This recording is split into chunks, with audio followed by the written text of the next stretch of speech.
niyo po ako ngayong araw para magayos ng aking mga gamit kasi po ako po ay mag-abroad na rin sa tulong ng aming munisipyo ng Peso. Salamat. At ako ay nakakapagtrabaho na sa ibang bansa sa tulong na rin ng EEI Corporation. So sila yung nagano sa akin, tumulong. Sila nagpa-training sa amin ng libre. Isang buwan kaming pina-training ng EEI as a pipefitter. At more than 3 months din yung inantay ko bago ito na nga yung paglakad ng mga papeles para makapag-abroad sa Saudi. So stepping stone din, kaya salamat. At samahan niyo po ako mga kabangkulit. Mag-ano ako ng aking mga bagahe, mag-aayos. So yung mga bawal tatanggalin ko, yung mga dapat dadalhin ko. Yan, tulungan niyo po ako. Yan sila. So tara guys, samahan niyo ako ngayong araw. So yan na nga guys, yung aking mga dadalhin. Unang-una itong mga gamot. So kung mga paalis kayo or mag-uumpisa pa lang, ito dalhin nyo. Biogesic. Yung mga mga importante kong dinala na gamot, Alaxan. So pareho lang naman siya para sa paracetamol, pero syempre smigi na yung may baon. Ano ba to?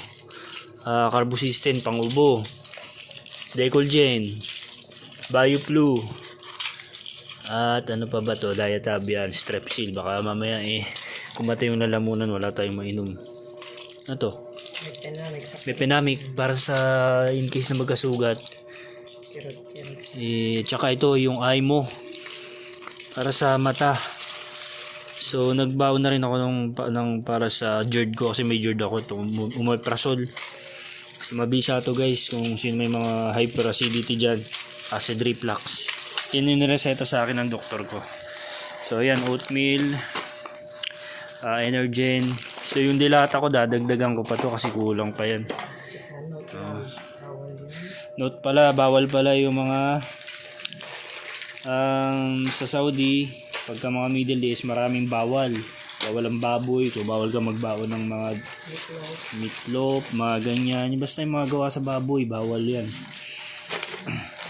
Tsaka yung mga diba, mga katoliko tayo, mahilig tayo mga rosary, Bible, bawal yan sa kanila. Kaya kung papunta tayo ng Middle East, huwag na tayo magdala ng mga ganun. Kasi mahigpit sa kanila, siyempre relihiyon nila mga Muslim. Respeto lang. Ayan mga ko din. Yung pa yung iba. Kasi tupuin ko pa yung mga damit ko. Baon ako ng tsinelas, ekstrang sapatos. Ito yung mga sabon ko, binalot ko na rin. Sabon, shampoo, nandiyan na siya. Yan. Para pa kasi nahagis yung malita. Kaya dapat nakabalot yung mga ganyan na yan, gatas, salabat. So sige guys, umpisa na natin.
guys, tapos na kami mag-impake.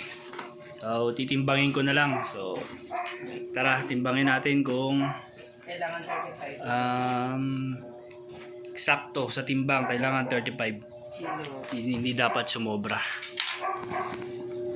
Tara na, timbangin na natin.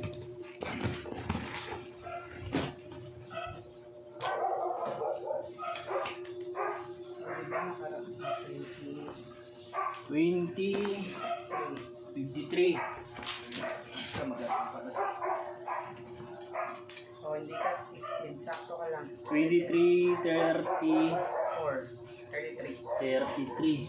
Sakto na yan. Hindi. May Gia ka sana. Bukod ang timbang yan. Bukod ang timbang sa nga yung ano nyo pinakali. Ayan guys, 33 kilo. Wala pa sa ano. Pero pwede na to, hindi na ako magbabawas. Ayos na yan. Magdagdag ka ng dilata na century dito na lang lalagay. Para masaktong 35. So yun guys, no, salamat at panoorin nyo sana yung aking vlog. Ito yung vlog ko sa pag-ready pa lang. So pag ihahatid na ako sa airport, magbablog ulit ako. At pag nandun na ako sa Saudi, ibablog ko rin doon. So don't forget to subscribe my YouTube channel. Click the notification bell. At maraming salamat sa inyo guys, sa mga nanonood.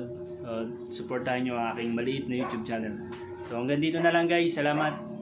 At sa susunod na pagbablog ko na lang ulit. Bye bye, thank you.